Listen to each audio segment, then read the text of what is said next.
et bonjour à tous, bienvenue sur le grimoire de Grimalkin. Ça faisait longtemps qu'on s'était pas vu, moi c'est Joyce et Léandre. Désolée pour ce retard sur les vidéos, j'ai pas eu le choix, j'ai cassé mon téléphone. Et en attendant le financement de quelque chose de beaucoup mieux et de neuf, qui sera plus adapté au niveau du son et au niveau de l'image, ben, on va faire encore comme on peut. Voilà, alors aujourd'hui dans notre nouvelle vidéo, je vais vous présenter deux livres. Je vais vous présenter Plantes médicinales et magiques de Anne Osmond. Excusez-moi, j'ai du mal avec son nom. Et bien sûr, il fallait vous y attendre, le Mabon des éditions Danaé, encore et toujours. Je vais vous les servir tous les 8. Déjà, je compte bien acheter la collection et vous donner mon avis, même si à chaque fois je redirai toujours la même chose, c'est qu'ils sont très bien faits, très bien construits.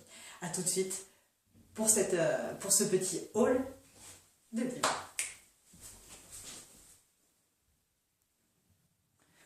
Donc nous revoilà pour notre vidéo sur les plantes, sur le haul de ces deux livres. Alors, je vais commencer par Mabon, comme ça je vous garde le meilleur pour la fin. Voilà. Donc, suite, quatrième volet de la collection des éditions Danaé, une réédition de la version anglaise, qui a été déjà éditée au complet, qui a commencé à être édité en 2017 avec Beltane et qui continue son cycle des sabbats avec Mabon. Alors, je continue à le dire, cette série, elle est super bien construite. C'est super bien écrit, que ce soit Mélanie Marquis, Deborah Blake ou Dana Rachel, en l'occurrence. Elles ne nous vendent pas du rêve, c'est quelque chose de construit, c'est quelque chose de pensé, c'est quelque chose de bien écrit, de vraiment très bien écrit. Ça nous permet, je me répète un peu parce que j'ai déjà dit dans les autres vidéos, d'en savoir plus sur comment on le fêtait avant, comment on le fête aujourd'hui, sur les différentes pratiques, comment on le fait différemment dans le monde à l'heure d'aujourd'hui ou encore à l'heure d'aujourd'hui, parce qu'il y a certaines petites choses qui sont reliées. Par exemple, vous voyez, vous avez la liste des fêtes qui sont reliées à l'esprit de Mabon, qui ne s'appelle plus comme ça, ou qui ne s'appelle pas du tout comme ça, et qui sont reliées à Mabon. Alors, je continue à le dire, que ce soit pour les débutants ou les praticiens de longue date, c'est une collection à avoir tout simplement parce que même si vous fêtez les sabbats depuis des années, c'est toujours un nouveau sabbat. Et il y a toujours quelque chose. Donc si à la dernière minute, tout de suite vous n'êtes pas inspiré, un coup d'œil dans ces livres-là et je vous jure, vous transformez votre hôtel à ce qu'il faut et ça ramène les bases et ça évite de pouvoir se concentrer sur autre chose le reste de l'année. Le reste du temps entre les sabbats aussi. Ça permet à l'esprit de pouvoir libérer de la place à certains endroits parce que là-dedans, une fois que c'est là-dedans, les paroles s'envolent, les écrits restent. Toujours avec avec des recettes, le chili au haricot, la tapenade grenade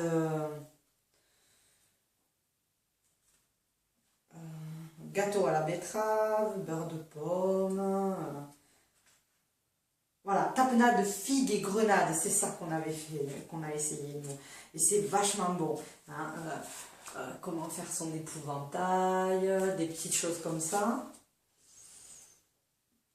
Préparer son huile de Mabon aussi, la préparation de l'huile de Mabon, c'est toujours bien aussi d'avoir, quand on veut vraiment fêter la fête jusqu'au bout, c'est vraiment le mieux.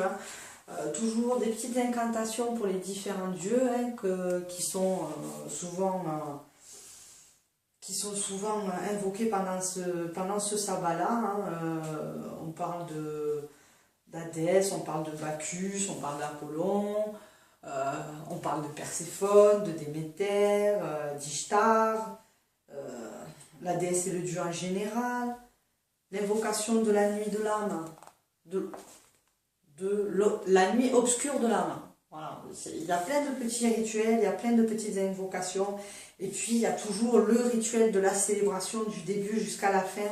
Et ça, pour les débutants, c'est vraiment quand vous n'avez pas eu la chance de grandir dans une ambiance païenne, voire limite hippie, que vous découvrez ce monde et que du coup vous lancez, ben, franchement c'est le top parce que ça vous aide vraiment dans le cadre, dans le cadre du rituel à bien prendre les bonnes habitudes et pas partir un peu... Alors, la première règle c'est qu'il n'y en a pas, je suis d'accord. Mais un rituel, dans le mot rituel, dans la définition du mot rituel, il y a quand même un rappel de cycle. Il faut respecter un certain ordre des choses et ça vous aide à prendre les bons réflexes. Hein, franchement, ça aide aux bons réflexes. J'ai la chance d'avoir une amie qui est débutante, qui les découvre grâce à moi et qui découvre du coup toutes les significations des sabbats au fur et à mesure. Et franchement, ben, elle me dit, c'est super bien fait, c'est super bien construit. Même toi, tu le dis, c'est vraiment pédagogique. Voilà. Et à la fin, vous avez toujours les petites correspondances de Mabon hein, pour vous aider, les mots, les divinités, les plantes que vous pouvez ajouter dans vos sorts pour Mabon, quand vous avez un vœu pour Mabon, les couleurs des bougies, les arbres, les animaux totems que vous pouvez invoquer, les choses comme ça. Comme je dis, Mabon très bien construit. Cette édition, elle n'a pas bougé de prix, elle est super légère. Hein, c'est super léger et facile à transporter. Hein, ce genre de livre, ça pèse rien, même dans les cartons. Croyez-en mon expérience. Et ça n'a pas bougé de prix non plus, c'est toujours à 12 €. Voilà.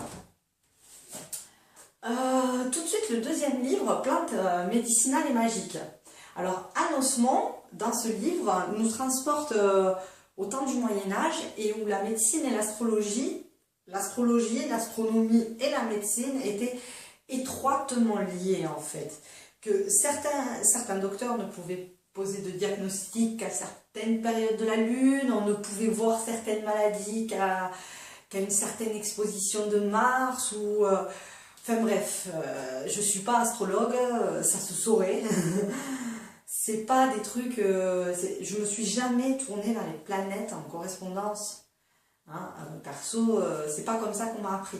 Donc je me tourne vers d'autres horizons et j'ai été surpris, hein, parce que je pensais trouver là un répertoire. Je voulais un truc pour les débutants. Je me suis dit, tiens, les deux facettes d'une plante qui peut être médicinale et magique à la fois, c'est pas idiot, est-ce que ça va aider les débutants et tout? Perso, je me suis laissé convaincre par la 4e de couverture que je vous invite à lire sur Amazon ou sur Alliance Magique sur Facebook, hein, parce que je les ai commandés sur Alliance Magique, les deux là. C'est la première fois que moi je commande sur Alliance Magique, donc je suis pas déçue, je vais continuer. Qu'est-ce que je voulais dire? Donc, je disais que la 4e de couverture était vachement alléchante et qu'à l'intérieur, Anne Oslo nous sert une autre facette des plantes en général et de leur lien en fait avec nos propres organes internes. Ouais, la déesse est partout, le dieu est partout. Voilà, c'est un peu ça. Donc là, elle nous dispose les plantes de façon à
un petit peu comme un répertoire sur ce que vous pouvez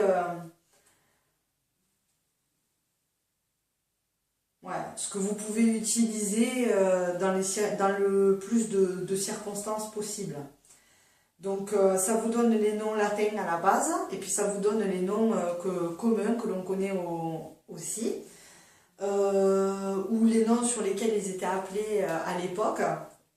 Hein, donc par exemple, pour vous donner la cardillère ou la grippaume, vous voyez, la cardillère ou la grippaume, par exemple. La cardamome ou la graine de paradis. Vous voyez, c'est très très bien fait, c'est bien monté en herbier. Ça vous parle du secret des anciens, ça vous parle de certaines zones du corps et des plantes qui peuvent y être affiliées pour soit les traiter magiquement, soit les... c'est très pratique aussi pour savoir quelles plantes on consomme et quelles plantes on ne consomme pas aussi. Ça arrive, hein, parce que des fois, la mémoire de l'homme est infaillible. Si tu notes pas toutes les infos d'une plante quand tu les obtiens, on va dire que c'est assez difficile de se rappeler quand tu utilises la plante tout ce que tu avais lu sur elle. Hein, donc, si j'ai un conseil à vous donner, constituez-vous un herbier, vous verrez, ce sera le top. Hein. Donc comme je disais, il y a plein de trucs sur les vertus de X ou de Y, la médecine rurale. On vous parle de l'Inde et de sa médecine un peu liée à l'énergie vitale et liée à tout ça. Ça vous parle de certaines plantes qui sont là pour l'amour, pour traiter l'amour. Si vous êtes malade d'amour. Ou la jalousie, par exemple. J'ai appris plein de choses avec ce livre. Moi qui pensais... Oh, même, j'avais oublié de vous montrer le plus intéressant, contre les maléfices. Ouais. Franchement, j'ai appris plein de choses. Franchement, j'ai été très surpris parce que c'est pas du tout ce à quoi je m'attendais. Et en fait, j'en apprends plein de choses. J'ai appris plein de choses. Je continue à le dire, ces petits formats-là de livres, super discrets. En plus, la 4e de couverture est très très jolie. Moi, je le trouve très joli avec les fleurs, le thème. Ça reste dans le thème. Et puis, ça passe plutôt très bien hein, quand tu le lis comme ça, dans le tram, dans le bus. C'est passé à la sécu, tu me diras. Hein. Moi, j'étais en train d'attendre à la sécu, je l'avais dans mon sac, je l'ai sorti, j'ai lu. Et je me suis régalée, franchement, j'ai regretté que ce soit mon tour d'y aller parce que je voulais continuer à le lire. Et c'est ce que j'ai fait en rentrant l'après-midi même. Je l'ai terminé et franchement, je me suis régalée. J'ai adoré. J'ai appris énormément de choses sur les plantes, sur, sur les plantes que je savais mais que je ne savais pas aussi, sur les plantes et sur leur connotation planétaire, sur comment on les utilisait avant aussi. Ça aussi, ça m'intéressait beaucoup et franchement, elle nous livre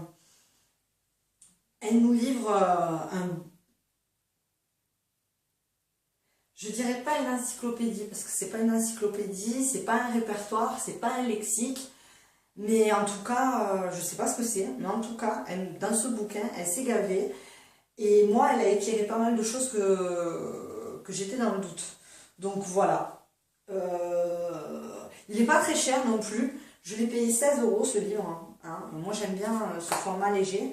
Hein, parce que même si tu es au-dessus de ton rituel, que tu es en train de faire ton travail magique et tout, que tu es au-dessus de ta table, un petit livre comme ça, c'est toujours mieux à manipuler qu'un pavé comme ça. On est d'accord. Alors il est beau, il est magnifique. Un peu moins parce que le chat a passé ses nerfs dessus. Mais c'est vrai que ça n'a rien à voir. C'est vraiment très simple hein, comme packaging et c'est efficace, je dirais. Bon, ben voilà, c'est tout ce que j'avais à dire sur ces deux bouquins. Hein. Je rappelle leur prix, 16 € et 12 €, ça n'a pas bougé, et 16 € pour celui-ci. Je vous le conseille, vous apprendrez plein de choses. Tout du moins, si vous ne pouvez pas, si vous ne l'achetez pas. Si quelqu'un autour de vous l'a, lisez-le, il est très instructif. Pensez à noter plein de choses, parce que moi, du coup, j'ai noté plein de choses dans mes cahiers. Bon, ben voilà, merci d'avoir regardé la vidéo jusqu'à la fin. Lâchez un petit pouce bleu si vous avez aimé. Si vous voulez d'autres renseignements sur les livres, je vous laisse les commentaires. N'oubliez pas de vous abonner si vous n'êtes pas encore abonné. Et si ça vous a plu, dites-le. Je vous en prie. Bonne fin de journée ou bonne journée à vous. À très vite pour de nouvelles vidéos. Bisous, bisous!